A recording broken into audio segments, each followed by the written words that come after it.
Senior صحافی اور تجزیہ کار سہیل وڑیچ کے مطابق گمن گیری کی اصطلاح پنجابی ڈکشنری کے مطابق مصیبت دے وچ پھسن کو کہتے ہیں۔ تزادستان اپنی تاریخ کے آغاز سے لے کر آج تک گمن گیری میں پھنسا ہوا ہے۔ بظاہر یہ ایک جمہوری ملک ہے، مگر تضاد یہ ہے کہ یہاں ابھی تک یہ طے نہیں ہو سکا کہ سویلین بالادستی نے قائم ہونا ہے یا یہ ملک جرنیلوں، ججوں اور سویلین آمروں کے متحد ہی چلنا ہے۔ اس اہم ترین سوال کے ماضی میں دو جواب دیے گئے ہیں۔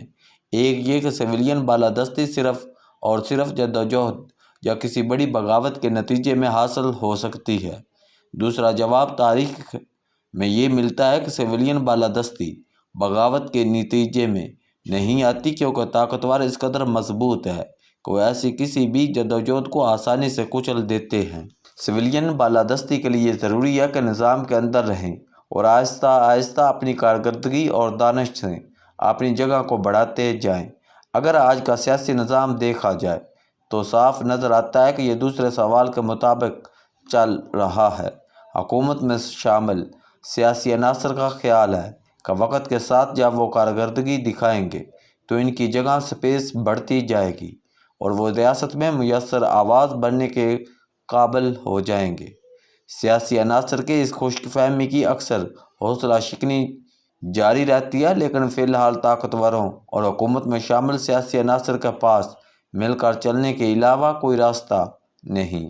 مشترکہ سیاسی مخالف تحریک انصاف کا بھاری ووٹ بینک انہیں مجبور کرتا ہے کہ وہ اکٹھے چلیں۔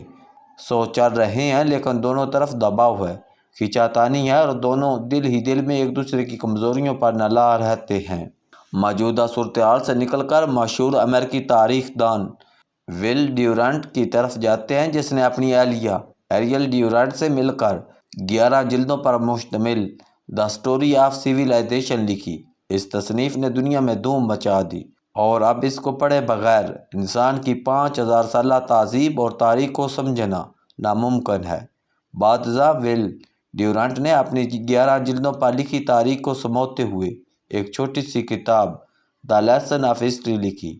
تاریخ سے جو سبق ڈیورانٹ نے سیکھے وہ یہ تھے کہ جب سے دنیا بنی ہے اس جہان میں 2 اندرونی جنگیں مسلسل جاری ہیں۔ یہ جنگیں آزادی اور مساوات کی تھی۔ بدقسمتی سے جہاں آزادی ملتی ہے وہاں معاشی مساوات نہیں ہوتی، اور اگر کہیں معاشی مساوات کا نظام قائم ہو بھی جائے تو پھر وہاں سے آزادی معدوم ہو جاتی ہے۔ ول ڈیورانٹ کے پیمانے کے مطابق تزادستان میں سب سے بڑی جنگ آزادی کی ہے، اور ظاہر ہے کہ اس کے ساتھ معاشی مساوات کے مسائل اسی طرح سے موجود ہیں جیسے پہلے دن سے تھے۔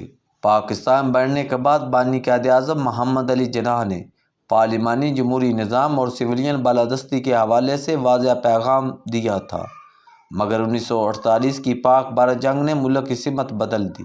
اس نے بننا فلاحی جمہوری ریاست تھا، مگر اپنے بچاؤ کی خاطر ایک سیکورٹی ریاست بن گئی۔ سیکورٹی اسٹیٹ میں سویلین بالادستی کو ہر وقت خطرہ رہتا ہے، کیونکہ ریاست اپنی سیکورٹی کے حوالے سے اس قدر حساس ہوتی ہے کہ اسے سویلین سے یہ خوف اور اندیشہ رہتا ہے کہ وہ قومی سیکورٹی میں کوتاہی کا مرتکب ہو جاتے ہیں۔ اس لیے سیکورٹی ریاست زیادہ سے زیادہ طاقت اور اختیار اپنے پاس رکھتی ہے تاکہ ریاست کو زیادہ سے زیادہ محفوظ رکھ سکے، مگر اس پالیسی کے نتیجے میں عوام لاتعلق ہو جاتے ہیں۔ پارلیمان کو اختیار نہیں ملتے، عدالتیں یا ادارے یا پھر دونوں کی پسندیدہ آمرانہ شخصیات اتنی طاقتور ہو جاتے ہیں کہ وہ اپنے سیاسی فیصلوں سے لوگوں کو مایوس کر دیتے ہیں۔ حال ہی میں چیئرمین سینٹ یوسف رضا گیلانی کی طرف سے اون عباس پپی اور سینیٹر اعجاز چودھری کے پروٹیکشن آرڈر اسی تضاداتی گمن گیری کو ظاہر کر رہے ہیں۔ اداروں کا نقطہ نظر ہے کہ سینیٹر اعجاز چودھری 9 مئی کے مرکزی کرداروں میں سے ہیں، جبکہ چیئرمین سینٹ کی رائے میں گرفتار سینیٹر کو ایوان میں بلانا چیئرمین کا پارلیمانی اختیار ہے۔ اس تضاد سے سول اور فوج کے کسی بھی فرق اور سویلین بالادستی کی راہ میں ان گنت رکاوٹوں کا اندازہ ہوتا ہے۔ کہنے والے کہتے ہیں کہ 9 مئی کے واقعہ میں گرفتار کئی مرد و زن چھوڑے جا چکے ہیں۔ ایک گرفتار اور بیمار سینیٹر کی ایوان میں حاضری سے کیا فرق پڑ جائے گا؟ ایوان کے بعد اس نے دوبارہ جیل ہی جانا ہے، تو چاہے دکھاوے کے لیے ہی صحیح، کم از کم اتنی سویلین بالادستی تو مان لی جائے۔ ویل ڈیورنٹ کی محبوبہ آزادی کو تھوڑا سا موقع تو دیا جائے۔ پچھلے چند سالوں سے تاجکستان مصیبت اور سیاست کی جس گمن گیری میں پھنسا ہوا ہے، اس میں بنیادی نقطہ بہرحال سویلین بالادستی اور ان پر عائد کردہ حدود کا ہے۔ تاجکستان کو دنیا سے سیکھ کر چلنا چاہیے۔ دنیا میں ہر ملک کو اپنی سیکورٹی کی فکر ہوتی ہے۔ امریکہ، برطانیہ جیسے جمہوری ممالک میں بھی دفاعی ادارے فیصلہ کو نصیحت رکھتے ہیں، لیکن تاریخ کا سبق یہ ہے کہ سویلین بالادستی سے چلنے والے ممالک سیکورٹی ریاستوں کی نسبت زیادہ خوشحال، زیادہ آزاد اور زیادہ مطمئن ہیں۔ ہمیں بھی بتدریج اپنے اداروں کا کردار کم اور محدود کرنا چاہیے۔ یہ اس لیے بھی ضروری ہے کہ نیوکلیئر ریاست اور اس کے طاقتور اور بااختیار اداروں پر اغیار کی بری نظریں ہیں۔ یہ ادارے ریاست کے لیے ہیرے ہیں اور ہیروں کو چھپا کر رکھنا ہی ان کی حفاظت کو یقینی بناتا ہے۔ ریاست کو ان ہیروں کو ظاہر نہیں کرنا چاہیے، وہ بھی پینٹاگون یا برطانوی اداروں کی طرح ریاست کو مشورے دیں، لیکن فیصلے سویلین سے کرائیں، کیونکہ دنیا میں یہی چلن کامیاب ہوا ہے۔